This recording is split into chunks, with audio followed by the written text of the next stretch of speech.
Hello friends, आज का जो सेशन लेके आए हैं इस सेशन में हम लोग ल्यूसियन पब्लिकेशन का बुक को कवर करेंगे। वस्तुनिष्ठ समान ज्ञान का बुक है ये 2024 एडिशन। और आज का जो सेशन लेके आए हैं इस सेशन में हम लोग केमिस्ट्री सब्जेक्ट से दो महत्वपूर्ण टॉपिक को कवर करेंगे। पहला तो रेडियो सक्रियता जो कि रेडियो एक्टिविटी जिसको कहते हैं वो हो जाएगा, और दूसरा समस्थानिक, समभारिक और समन्यूट्रॉनिक टॉपिक से हम लोग जो एमसीक्यू जिस बुक में दिया हुआ है उसको देखेंगे। तो चलिए फ्रेंड्स शुरू करते हैं आज का सेशन। लेकिन उससे पहले अगर आप लोग हमारे चैनल पर नए होंगे तो इस चैनल को सब्सक्राइब कर लीजिएगा, बगल में बेल आइकन है उसको प्रेस जरूर कर दीजिएगा ताकि वीडियो अपलोड करें तो उसका नोटिफिकेशन आप लोगों को मिले। और फ्रेंड्स वीडियो अगर अच्छी लगे तो लाइक जरूर कर दीजिएगा और अपने दोस्तों में उसको शेयर जरूर कर दीजिएगा, ठीक है। और इससे पहले का जो एक केमिस्ट्री का क्लास 1 हम लोग किए थे, अगर आप लोग उस वीडियो को नहीं देखे हैं तो हमारे चैनल के प्लेलिस्ट में भी जाके आप लोग उस वीडियो को देख सकते हैं, या फिर इस वीडियो के डिस्क्रिप्शन में उसका लिंक दिया गया, आप लोग यहाँ से भी देख सकते हैं, ठीक है। तो चलिए शुरू करते हैं आज का सेशन और देखते हैं रेडियो सक्रियता टॉपिक से जो पहला क्वेश्चन दिया हुआ है इसको। तो पहला क्वेश्चन इसका दिया गया, कह रहा है कि रेडियोधर्मिता की खोज किसने की थी। रेडियोधर्मिता की खोज किसने की थी? राइट आंसर इसका हो जाएगा, देखिए हेनरी बैक्वेरेल के द्वारा जो है इसकी खोज करी गई थी। ऑप्शन नंबर बी इसका सही है। रेडियो सक्रियता किसका गुण है? रेडियो सक्रियता किसका गुण है? तो यह गुण है नाभिक का। ऑप्शन नंबर डी हो जाएगा। रेडियो सक्रिय परिवर्तन में भाग लेता है। रेडियो सक्रिय परिवर्तन में भाग लेता है परमाणु का नाभिक। कौन भाग लेता है? परमाणु का नाभिक जो है इसमें भाग लेता है। तो ऑप्शन नंबर सी इस क्वेश्चन का सही आंसर हो जाएगा। चलिए अगला प्रश्न जो दिया गया है इस प्रश्न को देखते हैं। इसमें कह रहा है कि किसी परमाणु के अस्थायी नाभिक में प्रोटॉनों की संख्या होती है। किसी परमाणु के अस्थायी नाभिक में प्रोटॉनों की संख्या होती है, तो यह होती है, याद रखिएगा, न्यूट्रॉनों की संख्या से कम, यानी ऑप्शन नंबर सी। रेडियो धर्मिता का यूनिट क्या है? रेडियो धर्मिता का यूनिट क्या है? तो इसका यूनिट क्या हो जाएगा? तो यह हो जाएगा क्यूरी, यानी ऑप्शन नंबर जो डी दिया है इसका सही हो जाएगा, ठीक है फ्रेंड्स। नेक्स्ट है, रेडियो धर्मी तत्व किसका उत्सर्जन करते हैं? रेडियो धर्मी जो तत्व है वह किसका उत्सर्जन करते हैं? तो याद रखिएगा ये अल्फा, बीटा तथा गामा किरण, विकिरण का उत्सर्जन करते हैं। Option number b. अल्फा और बीटा किरणों की खोज किसने की? अल्फा और बीटा किरणों की खोज किसने की? तो यह खोज किया है रदरफोर्ड ने, यानी ऑप्शन नंबर सी हो जाएगा। किस वैज्ञानिक ने गामा किरणों की खोज की? किस वैज्ञानिक ने गामा किरणों की खोज की? तो गामा किरण की खोज जो है किया गया है रदरफोर्ड के द्वारा। ऑप्शन नंबर जो बी दिया है इस क्वेश्चन का बिल्कुल सही आंसर हो जाएगा। और उसके बाद जो अगला प्रश्न है दिया है इसमें कि निम्न में कौन रेडियो सक्रिय किरण हीलियम नाभिक के समकक्ष होता है? निम्न में कौन रेडियो सक्रिय किरण हीलियम नाभिक के समकक्ष होता है? तो वह हो जाएगा, देखिए, अल्फा किरण, यानी ऑप्शन नंबर जो ए दिया है इस क्वेश्चन का बिल्कुल सही आंसर हो जाएगा।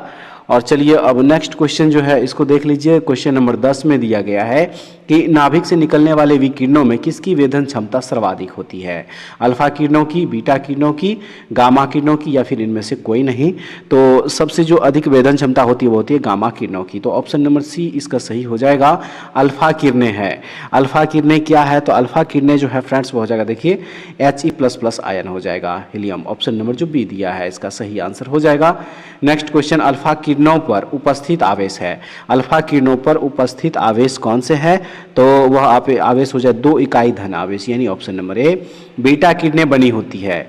बीटा किरणें बनी होती है किससे? तो बीटा किरणें जो है ऋण आवेशित कणों से बनी होती है। ऑप्शन नंबर बी इसका सही आंसर हो जाएगा। निम्न में से किसके उत्सर्जन से संभारिक, यानी कि आइसोबार्स का निर्माण होता है? किसके उत्सर्जन से?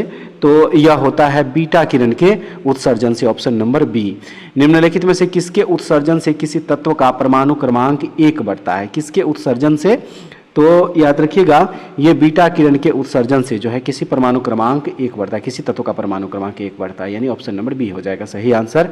निम्नलिखित में से किसमें ऋणात्मक आवेश होती है? निम्नलिखित में से किसमें ऋणात्मक आवेश होती है? तो याद रखिएगा बीटा किरण में जो है ऋणात्मक आवेश होती है। ऑप्शन नंबर बी इस क्वेश्चन का बिल्कुल सही आंसर दिया गया है।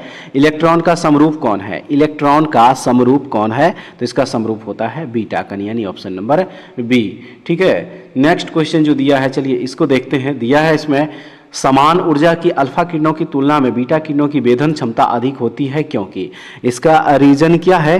तो इसका रीजन है बीटा किरणों का द्रव्यमान नगण्य होने से उनका वेग जो है अधिक होता है। तो क्या हो जाएगा फ्रेंड्स? ऑप्शन नंबर बी हो जाएगा इसका बिल्कुल सही। बीटा किरणें किस प्रकार का आवेश वहन करता है? बीटा किरणें किस प्रकार का आवेश वहन करता है? तो याद रखिएगा ये ऋणात्मक टाइप का आवेश जो है वहन करता है। ऑप्शन नंबर बी इसका सही हो जाएगा। और उसके बाद जो है अगला प्रश्न जो दिया गया है इसमें कह रहा है कि गामा किरणें किससे बनी होती है? गामा किरणें किससे बनी होती है? तो यह विद्युत चुंबकीय तरंगें से बनी होती है, यानी ऑप्शन नंबर डी इसका सही हो जाएगा। गामा किरणें क्या होती है? गामा किरणें क्या होती है? तो गामा किरणें जो है फ्रेंड्स यह रेडियो सक्रिय पदार्थों द्वारा उत्सर्जित उच्च ऊर्जा युक्त किरणें हैं गामा किरणें, यानी ऑप्शन नंबर सी इसका सही हो जाएगा। निम्नलिखित में से किस किरण की वेधन क्षमता सबसे अधिक है? किस किरण की वेधन क्षमता सबसे अधिक होती है? तो गामा किरण जो होती है इसकी वेधन क्षमता सबसे अधिक होती है, ऑप्शन नंबर सी। निम्नलिखित में से किस किरण की आयनन क्षमता सबसे कम होती है? किस किरण की आयनन क्षमता जो है वह सबसे कम होती है? करेक्ट आंसर इसका है ऑप्शन नंबर सी, यानी कि गामा किरणों की जो आयनन क्षमता होती है वह सबसे कम होती है, सबसे कम। तो ऑप्शन नंबर क्या हो जाएगा? सी जो दिया गया है देखिए बिल्कुल सही हो जाएगा। और उसके बाद चलिए अब अगला प्रश्न देख लीजिए। निम्नलिखित में से किस किरण की आयनन क्षमता सबसे अधिक होती है? किस किरण की? करेक्ट आंसर इसका हो जाएगा देखिए अल्फा किरण की जो आयनन क्षमता वो सबसे अधिक होती है, ऑप्शन नंबर ए। समस्त रेडियो सक्रिय पदार्थ क्षय होने के पश्चात किसमें अंतिम रूप से बदल जाते हैं? किसमें अंतिम रूप से बदल जाते हैं? तो ये सीसा में बदल जाते हैं। ठीक है फ्रेंड्स, ऑप्शन नंबर क्या हो जाएगा? बी इसका बिल्कुल सही आंसर हो जाएगा। न्यूनतम पारगम्य शक्ति किरण कौन सी है? न्यूनतम पारगम्य शक्ति किरण कौन सी है? तो वह है अल्फा किरण, यानी ऑप्शन नंबर ए। ठीक है। किस रेडियो एक्टिव तत्व का नाम उसके खोजकर्ता के देश के नाम पर रखा गया है? तो करेक्ट आंसर इसका हो जाएगा देखिए पोलोनियम, ऑप्शन नंबर सी। निम्नलिखित में से कौन सा तत्व प्राकृतिक रेडियो सक्रियता नहीं दर्शाता? वो कौन सा तत्व है जो कि प्राकृतिक रेडियो सक्रियता नहीं दर्शाता है? तो वह तत्व है एल्यूमिनियम, यानी ऑप्शन नंबर सी हो जाएगा। ठीक है। अगला प्रश्न है नाभिकीय विखंडन के दौरान श्रृंखला अभिक्रिया को नियंत्रित करने के लिए न्यूट्रॉनों का अवशोषण करने हेतु निम्न में से किसका प्रयोग किया जाता है? तो यह प्रयोग किया जाता है बोरॉन का, यानी ऑप्शन नंबर ए इसका हो जाएगा सही। निम्नलिखित में से कौन एक रेडियो एक्टिव तत्व नहीं है? निम्नलिखित में से कौन एक रेडियो एक्टिव तत्व नहीं है? तो जर्कोनियम जो है फ्रेंड्स ये एक रेडियो एक्टिव तत्व नहीं है, ऑप्शन नंबर डी। विघट नाभि यानी रेडियोधर्मी वस्तुओं को किससे बने पात्र में रखना चाहिए? किससे बने पात्र में रखना चाहिए? तो याद रखिएगा इसे पीबी यानी कि सीसा से बने पात्र में रखना चाहिए, ऑप्शन नंबर जो ए दिया है इसका सही है। एक बीटा कण के उत्सर्जन से परमाणु संख्या तथा परमाणु द्रव्यमान में क्या परिवर्तन होता है? क्या परिवर्तन होता है? तो इसमें परिवर्तन होता है परमाणु क्रमांक में 1 की वृद्धि एवं परमाणु द्रव्यमान जो है इसमें अपरिवर्तित रहता है, याद रखिएगा। ऑप्शन नंबर ए इस क्वेश्चन का सही आंसर है। एक अल्फा कण के उत्सर्जन से परमाणु क्रमांक और परमाणु द्रव्यमान में क्या परिवर्तन होता है? तो इसमें परिवर्तन होता है परमाणु क्रमांक में 2 तथा परमाणु द्रव्यमान में 4 की कमी। फ्रेंड्स ऑप्शन नंबर जो डी दिया है इस क्वेश्चन का सही आंसर है। उसके बाद दिया है सोडियम 1122 से 1 बीटा उत्सर्जन के बाद बनने वाला पदार्थ कौन सा है? तो वह पदार्थ हो जाएगा देखिए मैग्नीशियम, ऑप्शन नंबर ए हो जाएगा। U92 236 U87 224 में कितने अल्फा एवं बीटा कण उत्सर्जित होते हैं? तो याद रखना है सही आंसर इसका ऑप्शन नंबर डी, 3 अल्फा और 1 बीटा कण इसमें उत्सर्जित होगा, याद रखना ऑप्शन नंबर डी इसका हो जाएगा बिल्कुल सही। और उसके बाद जो अगला प्रश्न हो जाएगा प्रश्न नंबर 36, देखिए इसमें दिया गया है, कह रहा है कि यदि किसी रेडियोधर्मी पदार्थ की मात्रा को दोगुना कर दिया जाए तो रेडियोधर्मी क्षरण की दर जो है वह क्या होगी? तो उसकी दर हो जाएगी अपरिवर्तित रहती है, यानी ऑप्शन नंबर जो ए दिया है सही है। यदि U92 238 विघटित होकर PA 91 234 बनाता है तो कितने अल्फा और बीटा कणों का उत्सर्जन हुआ है? तो याद रखिएगा इसमें 1 बीटा और 1 अल्फा और 1 बीटा कण का उत्सर्जन हुआ है। रेडियोधर्मी पदार्थ का आधा जीवन काल 70 दिन का है। उसी पदार्थ का 1 ग्राम कितने दिन बाद 0.25 ग्राम रह जाएगा? कितने दिनों के बाद? तो यह हो जाएगा 140 दिन बाद, यानी ऑप्शन नंबर जो ए दिया है सही है।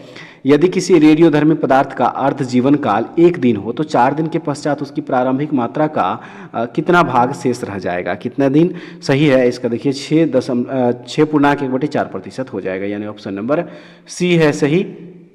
एक रेडियोएक्टिव पदार्थ की अर्ध आयु 4 महीने है। इस पदार्थ के 3/4 भाग का क्षय होने में कितना समय लगेगा? तो इसमें समय लग जाएगा देखिए 8 महीने, यानी ऑप्शन नंबर सी हो जाएगा सही आंसर। नेक्स्ट क्वेश्चन है, वह प्रणाली क्या कहलाती है जो प्रागैतिहासिक पदार्थों का काल निर्धारित करने के लिए विघटनाभिकता का प्रयोग करती है? वह प्रणाली क्या कहलाती है? तो याद रखिएगा वह प्रणाली कहलाती है कार्बन काल निर्धारण, यानी ऑप्शन नंबर सी इसका हो जाएगा बिल्कुल सही। नेक्स्ट है, पृथ्वी की आयु का आकलन किया जाता है। पृथ्वी की आयु का आकलन कैसे किया जाता है? तो यूरेनियम डेटिंग से, option number A. Radio carbon काल निर्धारण किसकी आयु का आकलन करने के लिए प्रयुक्त होता है, किया जाता है? तो यह किया जाता है जीवाश्म, ठीक है, जीवाश्म, ऑप्शन नंबर जो सी दिया है इस क्वेश्चन का सही आंसर हो जाएगा। सबसे पहले रेडियो सक्रियता शब्द का प्रयोग किसने किया था? सबसे पहले तो यह किया था हेनरी बैक्वेरेल ने, ऑप्शन नंबर ए। यूरेनियम विखंडन की सतत प्रक्रिया को जारी रखने के लिए किस कण की जरूरत होती है? किस कण की जरूरत होती है?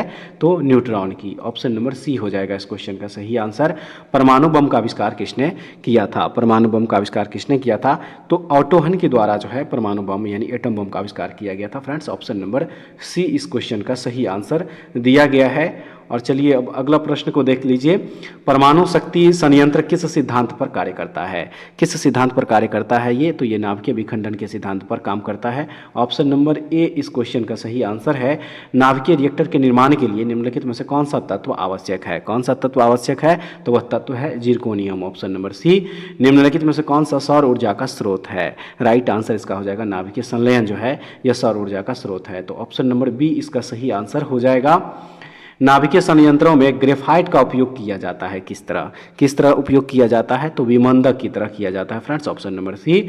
न्यूक्लियर रिएक्टर में विमंदक और प्रशीतक दोनों की तरह प्रयुक्त होने वाला पदार्थ कौन सा है? तो वह पदार्थ हो जाएगा देखिए भारी पानी, यानी ऑप्शन नंबर बी हो जाएगा बिल्कुल सही। रेडियोधर्मिता नापी जाती है, रेडियोधर्मिता नापी जाती है गीगर मूलर काउंटर के द्वारा, ऑप्शन नंबर ए इसका हो जाएगा बिल्कुल सही। उसके बाद है हाइड्रोजन बम किस सिद्धांत पर कार्य करता है? हाइड्रोजन बम जो है यह किस सिद्धांत पर कार्य करता है? तो यह अनियंत्रित संलयन अभिक्रिया पर कार्य करती है, option number D. Hydrogen bomb विकसित किया गया था किसके द्वारा? तो हाइड्रोजन बम जो है फ्रेंड्स यह एडवर्ड टेलर के द्वारा विकसित किया गया था, ऑप्शन नंबर ए इसका हो जाएगा बिल्कुल सही। अति प्राचीन चट्टानों के आयु निर्धारण में किसका उपयोग होता है? करेक्ट आंसर हो जाएगा potassium organ dating, option number D है बिल्कुल सही। नेक्स्ट क्वेश्चन, निम्नलिखित रेडियो तत्वों में से किसका उपयोग मनुष्य के शरीर में रक्त प्रवाह के गति मापन में किया जाता है? किसका उपयोग होता है? सही आंसर इसका हो जाएगा देखिए रेडियो सोडियम का, option number D. Alpha beta तथा गामा की वेधन शक्तियां अपने अवरोही क्रम में किस क्रम में होती है? करेक्ट आंसर इसका हो जाएगा ऑप्शन नंबर बी, सबसे पहले जो है गामा, बीटा, उसके बाद अल्फा, यानी ऑप्शन नंबर जो बी दिया है बिल्कुल सही हो जाएगा। और आइए फ्रेंड्स अब जो है हम लोग देखेंगे इस सब्जेक्ट का जो दूसरा महत्वपूर्ण टॉपिक है वह है समस्थानिक, संभारिक एवं समन्यूट्रॉनिक, यानी कि आइसोटोप, आइसोबार और आइसोन्यूट्रॉनिक। इस टॉपिक से रिलेटेड जो भी एमसीक्यूज होगा उसको अब हम लोग कवर करेंगे। तो इस क्रम में इसका जो सबसे पहला क्वेश्चन देखिए यहाँ जो दिया गया है, इसमें कह रहा है कि दो परमाणुओं को समस्थानिक कहा जाता है यदि, दो परमाणुओं को समस्थानिक कहा जाता है यदि, तो इसका जो सही आंसर इसका जो हो जाएगा फ्रेंड्स वो हो जाएगा ऑप्शन नंबर बी हो जाएगा, ठीक है। ऑप्शन नंबर देखिए बी जो है कह रहा है कि उनका परमाणु क्रमांक समान हो परंतु उनकी द्रव्यमान संख्या भिन्न हो। देखिए ऑप्शन नंबर जो बी दिया गया है इसका बिल्कुल सही हो जाएगा। आइए अब देखते हैं अगला प्रश्न, प्रश्न नंबर हो जाएगा 2 और इसमें कह रहा है कि किसी तत्व के समस्थानिकों के बीच अंतर किनकी भिन्न संख्या की उपस्थिति के कारण होती है? तो यह होती है न्यूट्रॉनों की भिन्न संख्या के कारण, यानी ऑप्शन नंबर बी। किसी परमाणु नाभिक का आइसोटोप वह नाभिक है जिसमें, किसी परमाणु नाभिक का आइसोटोप वह नाभिक है जिसमें, सही हो जाएगा इसका देखिए प्रोटॉनों की संख्या वही होती है परंतु न्यूट्रॉन की संख्या भिन्न होती है, यानी ऑप्शन नंबर जो बी दिया है इसका सही आंसर हो जाएगा। और उसके बाद जो अगला प्रश्न हो जाएगा इसमें कह रहा है कि किसी तत्व के दो समस्थानिक किन गुणों में भिन्न होते हैं? किन गुणों में भिन्न होते हैं? तो यह न्यूट्रॉन संख्या एवं द्रव्यमान संख्या जो है इनमें भिन्न होते हैं, ऑप्शन नंबर ए। हाइड्रोजन के समस्थानों की संख्या कितनी है? हाइड्रोजन के समस्थानिकों की संख्या जो है वह कितनी होती है? तो वह होती है 3, यानी ऑप्शन नंबर जो बी दिया है इसका सही है। नेक्स्ट क्वेश्चन कह रहा है कि निम्नलिखित में से कौन हाइड्रोजन का आइसोटोप नहीं है? कौन इसमें से हाइड्रोजन का आइसोटोप नहीं है? तो ट्रांसियम जो है यह हाइड्रोजन का आइसोटोप नहीं, ऑप्शन नंबर डी। हाइड्रोजन के रेडियो सक्रिय समस्थानिक को क्या कहते हैं? तो याद रखिएगा ऐसे ट्राइटियम कहा जाता है, ऑप्शन नंबर जो डी दिया गया है। अगला प्रश्न है O816, O8 17 तथा O8 18 क्या कहते हैं, इसको क्या कहा जाता है, तो इसे समस्थानिक कहा जाता है। ठीक है, इसको समस्थानिक कहा जाता है। Option number A. Cl 1735 तथा Cl 1737 क्या है, तो करेक्ट आंसर इसका हो जाएगा, देखिए यह एक समस्थानिक है। ऑप्शन नंबर बी जो है बिल्कुल सही हो जाएगा। अगला प्रश्न है, सर्वाधिक संख्या में समस्थानिक किसके पाए जाते हैं, सर्वाधिक संख्या में, तो ये पाए जाते हैं सीजीएम के। ऑप्शन नंबर सी। सीजीएम के समस्थानिकों की संख्या कितनी है, करेक्ट आंसर हो जाएगा देखिए टोटल 36। सीजीएम के समस्थानिकों की संख्या जो है टोटल कितनी होती है, 36 होती है। Option number D. चट्टानों की आयु ज्ञात करने के लिए रेडियो एक्टिव आयु अंकन में किस समस्थानिक का उपयोग किया जाता है, तो इसमें जो है यूरेनियम का उपयोग किया जाता है फ्रेंड्स। ऑप्शन नंबर ए हो जाएगा इसका बिल्कुल सही। परिसंचरण तंत्र में रक्त के थक्के की स्थिति का पता लगाने के लिए किस समस्थानिक का प्रयोग किया जाता है, तो इसमें सोडियम 24 का प्रयोग किया जाता है। Option number A. कोबाल्ट 60 आमतौर पर विकिरण चिकित्सा यथा यानी कि जैसे कि कैंसर जैसे रोगों में प्रयुक्त होता है, क्योंकि यह उत्सर्जित करता है, यह क्या उत्सर्जित करता है, तो यह उत्सर्जित करता है गामा किरणें। ऑप्शन नंबर सी है इसका बिल्कुल सही। उसके बाद नेक्स्ट क्वेश्चन, रक्त कैंसर यानी कि ल्यूकेमिया को नियंत्रित करने के लिए उपयोग किया जाने वाला रेडियो आइसोटोप कौन सा है, तो वह आइसोटोप है कोबाल्ट 60। ऑप्शन नंबर बी हो जाएगा इस क्वेश्चन का सही आंसर। और उसके बाद सूची 1 को सूची 2 से सुमेलित कीजिए तथा सूचियों के नीचे दिए गए कूटों में से उत्तर चुनिए। एक तरफ रेडियो समस्थानिक, दूसरे तरफ जो उसका निदानात्मक उपयोग दिया गया है और इसको क्या करना है, मिलान करना है। तो इसका जो सही मिलान फ्रेंड्स हो जाएगा वो ऑप्शन नंबर सी हो जाएगा। ए का 3 है, बी का 4, सी का 1 और डी को 2। ए का 3 हो जाएगा आर्सेनिक 74 जो है ये देखिए ट्यूमर के लिए। उसके बाद B4 कोबाल्ट 60 जो है ये कैंसर के इलाज में होता है। सी का 1 है आयोडीन 131 जो है ये थायराइड ग्रंथि की सक्रियता, और सोडियम 24 जो है ये रक्त व्यतिक्रम में जो है इसका उपयोग होता है। तो ऑप्शन नंबर क्या हो जाएगा, सी इसका बिल्कुल सही हो जाएगा। और चलिए नेक्स्ट प्रश्न जो है इसको देखेंगे। दिया है कि वैसे नाभिक जिनमें न्यूट्रॉनों की संख्या समान परंतु प्रोटॉनों की संख्या भिन्न हो क्या कहलाते हैं, तो ये कहलाते हैं सम न्यूट्रॉनिक, यानी ऑप्शन नंबर डी हो जाएगा इसका बिल्कुल सही आंसर। अगला प्रश्न जो दिया गया है इसमें कि आइसोटोन होते हैं, आइसोटोन क्या होते हैं, तो सही आंसर है इसका समान संख्या में न्यूट्रॉन जिसमें होते हैं वो आइसोटोन कहलाते हैं। Option number B. सम न्यूट्रॉनिक होते हैं जिनमें, सम न्यूट्रॉनिक होते हैं जिनमें परमाणु क्रमांक तथा परमाणु भार जो है भिन्न किंतु न्यूट्रॉन की संख्या समान हो जाती है। ठीक है, उसके बाद जो अगला प्रश्न दिया है कह रहा है कि KR 3686 तथा RB 3787 क्या कहलाते हैं, तो ये क्या कहलाते हैं, ये कहलाते हैं सम न्यूट्रॉनिक। ऑप्शन नंबर सी।